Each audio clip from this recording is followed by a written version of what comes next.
Yay. Yay. What's the most valuable Yay. lesson you've learned Yay. Yay. in life? Most valuable lesson learned. I think it's just walking in humility. No matter how great you can be, no matter how high God can elevate you, always just be grounded, you know. Be grounded in your values, be grounded in your faith, and don't allow your character to shift for the essence of who you are to always, remain and stuff. So yeah. And what do you feel like you pour into other people? I pour life. I pour hope. I pour inspiration. I pour just my cup of joy into other people. I share that because that's what I believe I exude. I don't know, maybe people can tell me otherwise, but that's the kind of energy that I bring into any space that I find myself in. I bring, that energy so that, whenever people are around me, they feel that joy radiating and that life, so that they can be inspired as well. So. And 3 words that best describe you? Jovial, hopeful, optimistic. Yeah. If you were to sit at your own memorial service, what do you think people would say about you? They would say he was funny. They would say he was full of life. They would say he was kind. Yes. Maybe dramatic. I don't know. But yeah, they would say he just brought light, I think. If there's one thing you could change, but obviously you can't, but if you were to go back to that moment and feel like I should have or I could have done this differently, whether good or bad, do you have a moment like that, and what would that thing be? I do. There was a moment in my life where I was responsible for my siblings after my mom's passing, right?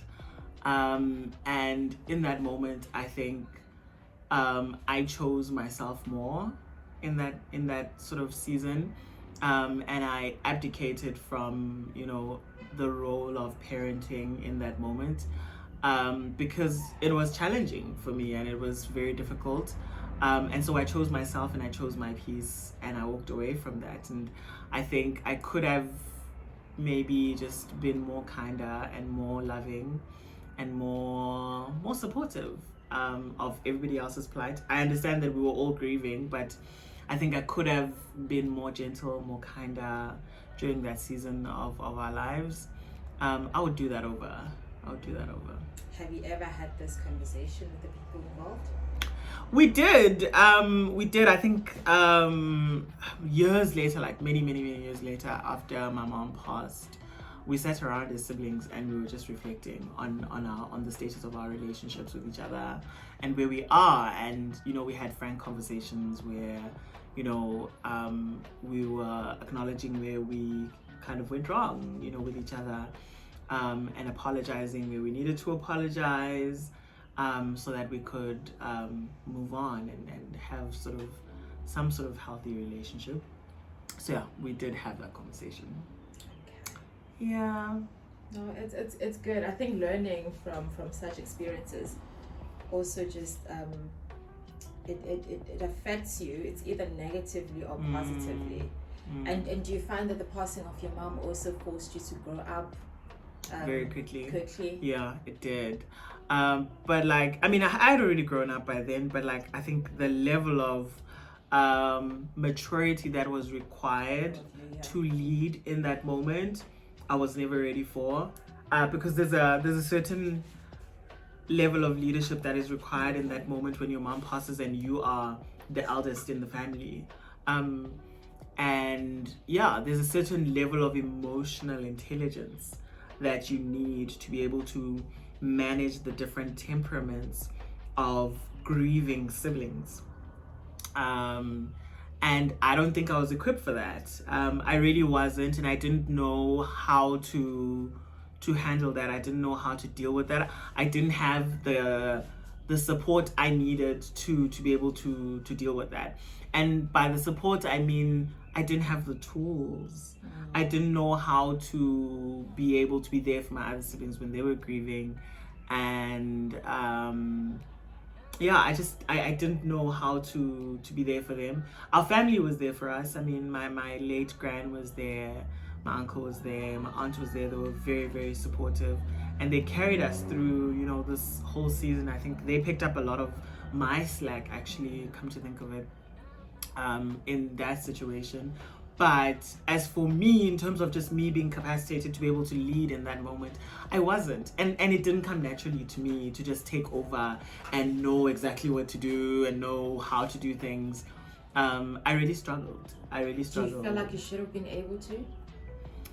I mean, yes, I expected myself to, even though I think that's obviously like a tall order. Yeah. But like, I see how other people just, you know, when calamity happens and how they just step in and they just like they were born. Yeah, it's like they were ready. It's like they were just like waiting for the moment to just present itself. And they take over seamlessly. They lead seamlessly. They make decisions seamlessly.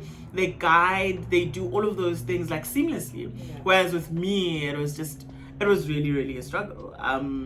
It was really a struggle for me to lead in that moment. I led as best I could under the circumstances with the information that I had, and also with, you know, the knowledge that my mom had sort of imparted, you know, on me over the years. But I don't think it was necessarily enough. I don't think anything actually prepares you for that moment where you just have to step in and you know, and do stuff. So now I'm gonna okay, so you've mentioned your mom. What's your relationship like with your dad? My dad is an absent father, so to speak. So for the after the separation from my mom, he went his way, and you know, he started building his life afresh, basically. He would visit here and there when he wanted to, on his terms, etc., etc. You know, it's when he remembers that he has kids. So he was an absent father, so we didn't really like grow up, you know, like extremely close to him.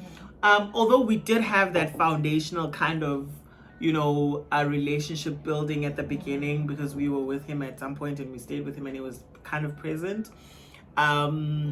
And we never lost our admiration for him, interestingly enough, because my mom, spoke ill of him. she never did that. Like, she never. I don't know why these black mothers do it, but they don't. They just, they're like, whatever. Oh my god! They always make you think. Yeah, they always make you think. Oh my gosh, my dad is like perfect. Yep. My dad is amazing.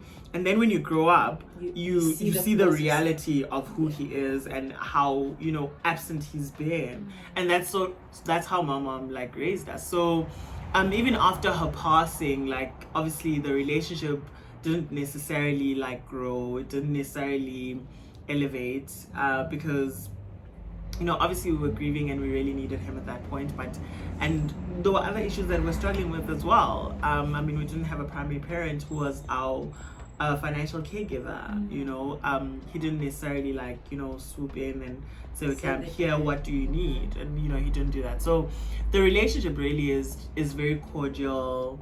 Right now it's like, okay, I love you, Dad, you know, I love you, but I understand that there is no active, you know, relationship, and I guess that's just what it is. You learn to accept that and live with it, I guess. So in closing, because now we're talking about the dynamics of relationships, and I think that most people do struggle with, you know, creating a bond, more especially with the fathers. Like, the absent father thing is a norm for most households. Yeah. Do you feel like there will ever be a time where men really step in and really take responsibility?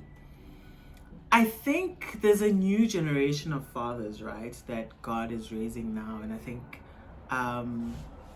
they parent differently from what I'm seeing and what I'm looking at. And they are interested in you know, being present, like, through it all, you know.